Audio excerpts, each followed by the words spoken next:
Hello అండి అందరికీ welcome to my channel Jhansi natural vlogs.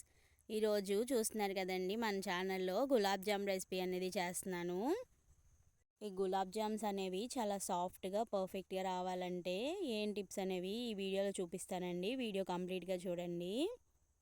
చూస్తున్నారు కదండి, ఇక్కడ నేను పిండి కలుపుతున్నాను. మేము పిండి అనేది పాలతోనే కలుపుతామండి. ఫస్ట్ నుంచి నేను గులాబ్ జామ్ చేయడం స్టార్ట్ చేసిన దగ్గర నుంచి ఇప్పటి వరకు మేము పాలతోనే కలుపుతామండి. వాటర్తో అయినా కలుపుకోవచ్చండి, ప్రాబ్లం ఏం లేదు. కాకపోతే ఇక్కడ ఒక చిన్న ట్రిక్ ఒకటి ఉందండి.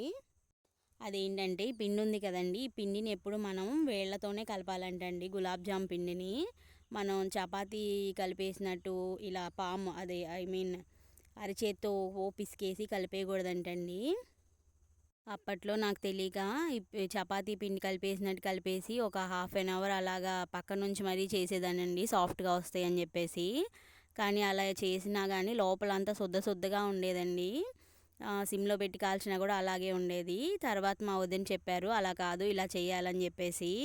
అప్పటి నుంచి ఇప్పటి వరకు అదే ట్రిక్ ఫాలో అవుతున్నానండి. ఎప్పుడు చేసిన గులాబ్ జామ్స్ అనేవి చాలా సాఫ్ట్గా వస్తాయండి. మనం షాప్లో కానీ బయట ఎక్కడైనా తీసుకుంటే ఎంత బాగుంటాయో అలా ఉంటాయండి.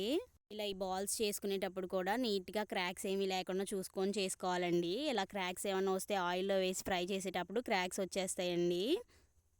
చూస్తున్నారు కదా మనం చేసినవి ఎంత రౌండ్గా వచ్చినాయో.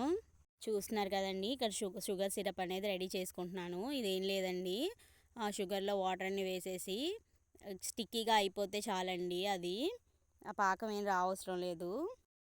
ఈ గులాబ్ జామ్ అనేది చక్కగా పాకం అంతా పీల్చేసుకొని చూడండి ఎలా ఉన్నాయో. మనం చేసినప్పటికంటే పాకం పీల్చిన తర్వాత బాల్స్ కొంచెం పెద్దగా అవుతాయండి. భలే టేస్ట్గా ఉన్నాయి. మాకు చేసిన ప్యాకెట్ అనేది ఈవినింగ్ కల్లా అయిపోయిందండి. మేము ఎప్పుడు చేసినా 2 ప్యాకెట్స్ చేస్తాము. మంత్లీ ఒకసారి కన్ఫామ్గా ఈ గులాబ్ జామ్స్ అనేవి చేస్తూనే ఉంటామండి. మా పిల్లలకి భలే ఇష్టం ఈ గులాబ్ జామ్ అంటే. ఇలా సింగిల్ ప్యాకెట్ చేయడం అనేది చాలా రేర్ అండి. చూసారు కదా ఎలా ఉందో. మీరు కామెంట్ సెక్షన్లో చెప్పండి మన గులాబ్ జామ్ని.